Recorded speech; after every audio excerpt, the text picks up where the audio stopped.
در دهه طول نوحه سرخ جوان بعد ختم مکتب به صاحبکاری رو آورد. او امروز دانک زردآلوی ساکنان دهه و محله های اطراف را جمع آوری نموده توسط دستگاه مغز آن را جدا می کند. سپس هم مغز و هم پوچاق یعنی پوست دانک را به فروش برآورده درآمد خوب به دست می آورد.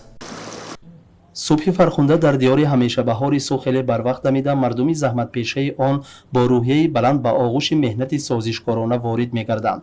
خصوصا ساکنان وطن دوست دهه طول مقصدهای خود را پیش از طلوع آفتاب معین نموده بهر آبادی روزگار کمر همت می‌بندند.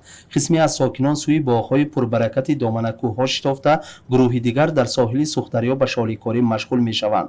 در این سرزمین باستانی مهنت دوستی به حکم عنعنه درآمده جای برای بیکاری باقی نمانده است. در این میان تشبث عبرت بخش صاحبکار جوان محلی سزاوار تحسین و آفرین است.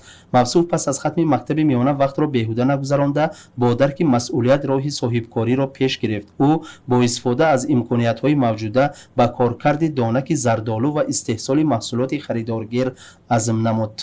من مکتب تمام کردم، تبدیلکاری طلب کردم و حاضر دانک‌های خشلاقه گرفته، شکسته، مغزش عدل نه، پوچاقش عدل نکرده. پوچاقش هم میفرشم، مغزش هم میفرشم. پویننده خریدارا های مغزش پان، پوچاقش پان.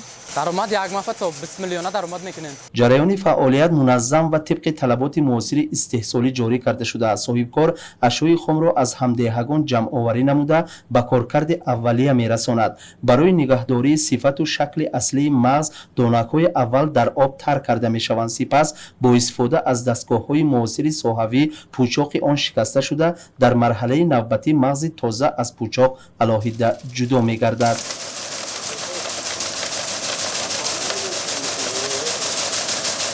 کارش چقدر قین نه، کار آسان نکن خدا شکر.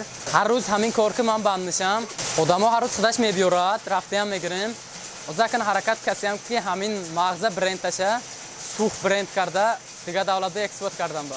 قابل ذکر است که در این فعالیت صاحبکاری همه جزئیات محصولات پر را کار کرد و به فروش برآورده می شود. حتی پوچاق دانه خریداران خود را دارد. صاحبکار محصولات تیار را هفته یک مرتبه به مرکزهای سودا رسانیده دوده ماهانه بیش از 20 میلیون سوم درآمد صاف به دست می آورد. این یک نمونه برجسته تشبثکاری جوانان و سهم ارزنده در رشد صاحبکاری محلی به شمار می رود. صاحبکار نیت دارد که در آینده محصول تیار را با بسته‌بندی مخصوص زیر برند سوخت به کشورهای اروپا صادر نماید و امروز در این سمت کارهای آمادگی را ادامه می دهد.